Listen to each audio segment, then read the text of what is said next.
Some of you may have been a little disappointed with the premiere episode of this new monster-filled Baywatch Nights, what with it being 75% wandering around boringly in a sunken ship. This episode attempts to make up for that with an action-packed 45 minutes of ripping off the X-Files if they were ripping off the movie Species. The Creature was directed by David W. Hagar, reprising his role in the director's chair after the Baywatch episode Beauty and the Beast, which, if you will recall, was a big inspiration for Baywatch Nights. Hey Johnny, you never did tell me what your last job was. Ugh, don't even ask. There was some lifeguard/mutant alligator fight in a subterranean cave, and I was like, I am out of here. Things are much more relaxing at the shady animal-human experiment lab. You're right, nothing bad ever happens here. I got a little business to take care of.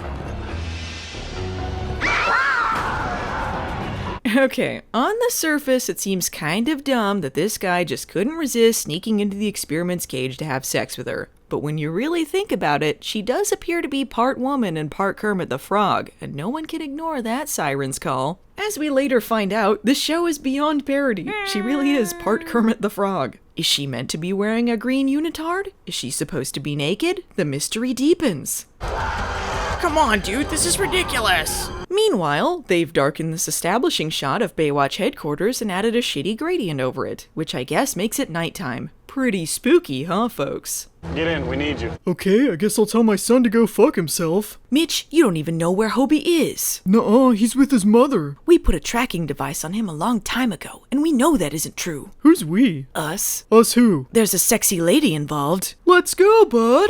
Teague has asked Mitch and Ryan to investigate whatever broke out of this facility, but they don't know what it is, and also they've not talked to the cops yet. Teague is pretty shady about what he and whoever we is knows. What little we do know is that this lab was used for private research by an acclaimed biologist, so biology is involved, probably. Also, the guy died, so they can't ask him anything. No, they don't explain who was running everything after he was gone. Who are these security guards? Did they work for Teague? Ryan makes herself useful by finding a piece of chewing gum at the crime scene. Mucoid exodermal slough.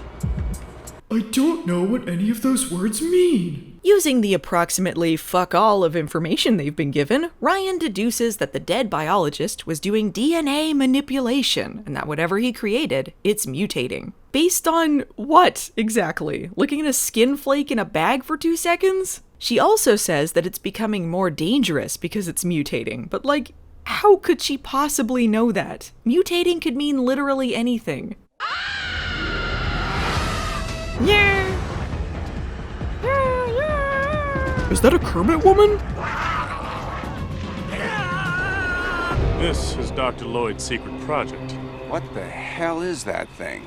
Hey Teague, what exactly are we looking at? Dr. Lloyd's secret project. If you could just look here the entire time, why didn't you come here in the first place? Because I literally have no idea what's on the screen. Apparently nothing. It's amphibian.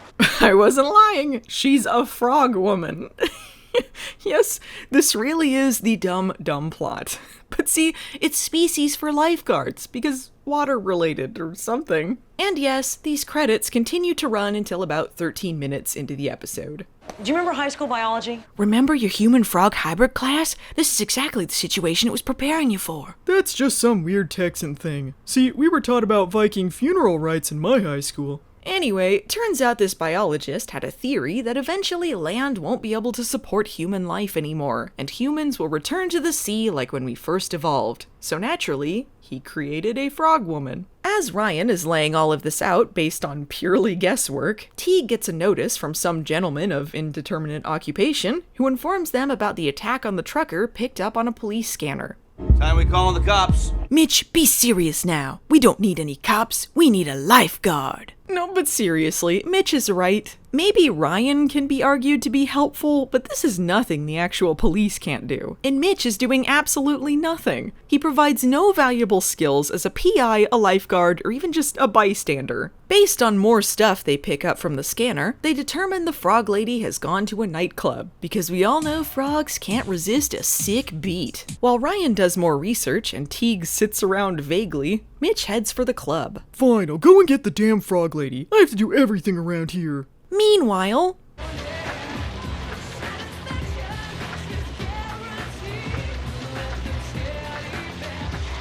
Right about now, you're probably wondering why they included a minute 40 of Griff and Donna working out in a smoky gym. And let me tell you, it's foolish to ask these questions. Yeah, okay, like an hour ago, this frog lady couldn't even interact with a dude offering her his jacket without mauling him to death, but now she's just enjoying the scene at a nightclub. And they didn't even have her visit Knights. What a waste. Upon arriving at the club, Mitch jump scares his old friend Ned Judge. He's back! Oh, sorry, he's Marley now, a different old friend of Mitch's we've never been introduced to. He's a homicide cop, and more than willing to just tell Mitch everything. Makes it easy! Oh shit, watch out, frog people of the world, it's Mitch and Griff with guns.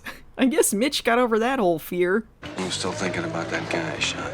When did Mitch tell Griff about the frog lady, exactly? Was it over the phone? How does Griff feel about any of this? Is he Griff? You know who else is at this club? Malibu from American Gladiators.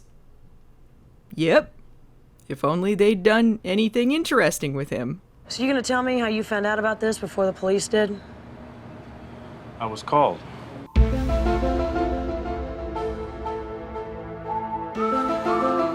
Guess what time it is? It's Mitch Falls for a Lady O'Clock.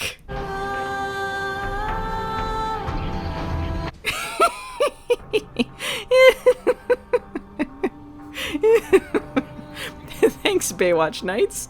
I always wanted to see Mitch Buchanan form a close bond with a sexy frog-woman hybrid. I think that's where we all knew this was going when Baywatch began in 1989. Yes, out of all the people in the crowd, Frog Lady immediately recognizes the sexual prowess of one Mitchell Buchanan. She simply cannot resist his salty, sea-woven hair, his Adidas musk. A woman? Ryan, no woman has the strength to do what's been done.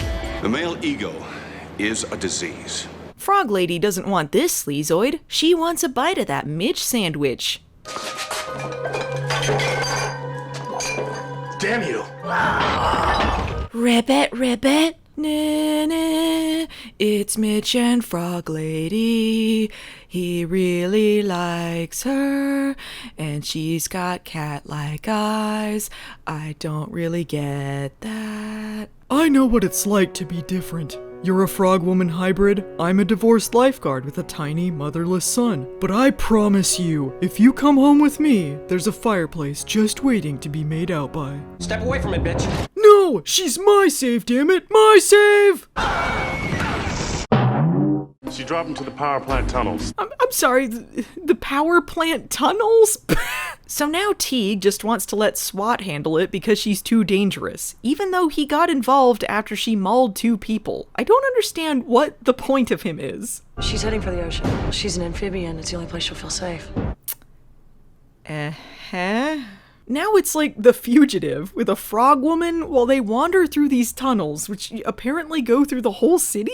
How long can Baywatch Nights milk wandering around in a tunnel while bathed in green frog light, set to powerful intermittent club music? 10 minutes, it turns out. This is a restricted area! Get out!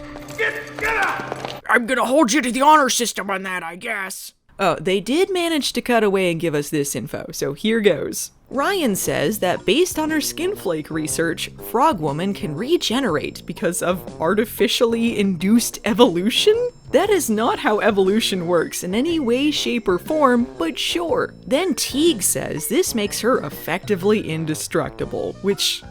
No, it does not. Even in this episode of nonsensically written television, it emphatically does not. Then they throw out that that means she can self-replicate, and as for what that has to do with anything, your guess is as good as mine. Me, Mitch, you, Jane. We make tadpole children together? Put the woman down, or we will shoot you!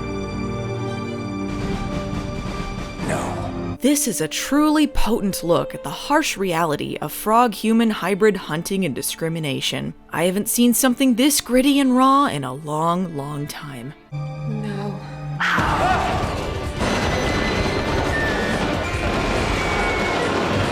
Excuse me, what? She's explosive? She's explosive? How is that indestructible, Teague?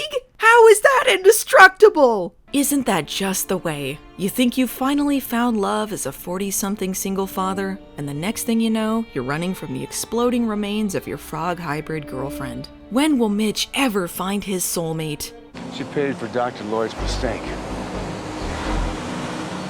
They all did. I'm Griff? I'm going home. Next time on Baywatch, Hobie exists again just in time to introduce Manny as their newest junior lifeguard. Meanwhile, CJ kills an old man. Matlock!